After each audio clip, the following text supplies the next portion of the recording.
June 11th, 2004. Mary, an unknown saint, speaks to mothers. Mothers of this time have many fears, and justifiably so.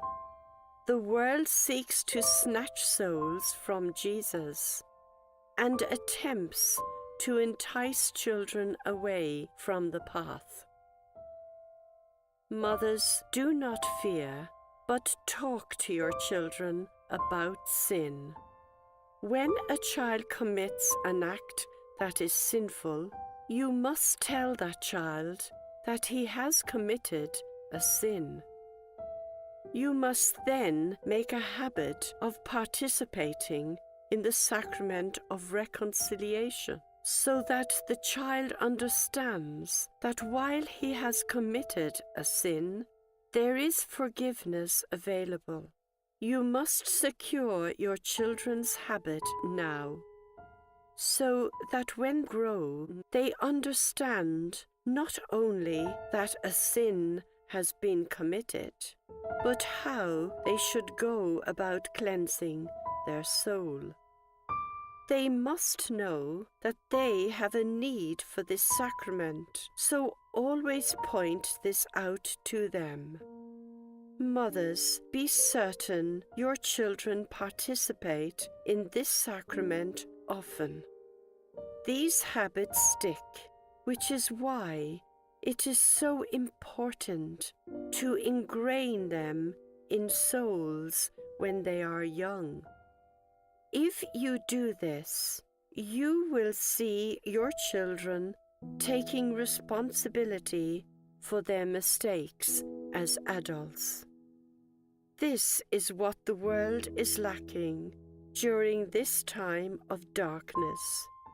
There is a great deal of blame being laid by souls who refuse to acknowledge that they make mistakes. In this way, they do not have to change sinful patterns of behavior. The world reinforces this by the constant game of blaming someone or something other than the person who committed the act. Mothers, do not allow this to happen in your home.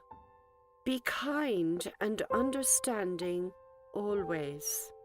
But if a child commits an act that has risen to the level of sinful behavior, you have an obligation to call it by name, and the name of such an act is sin.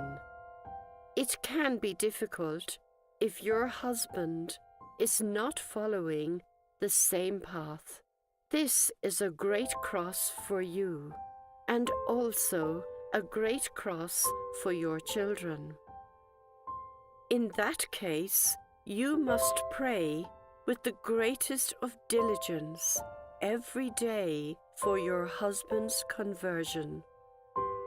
You must also continue to set the example, often in the face of ridicule, that you will not be enticed to sin simply because your husband is behaving in a rebellious way.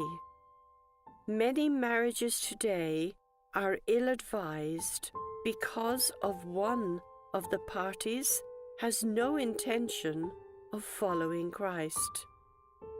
If this is the case, you must not marry this person. You cannot be expected to bring up children as Christians. If your husband refuses to acknowledge Christ as the leader, take heart though, if you are in this situation. Do your best, dear woman, and let Jesus flow into your home with special graces. He will do this, and He will hear your pleas for peace in your home.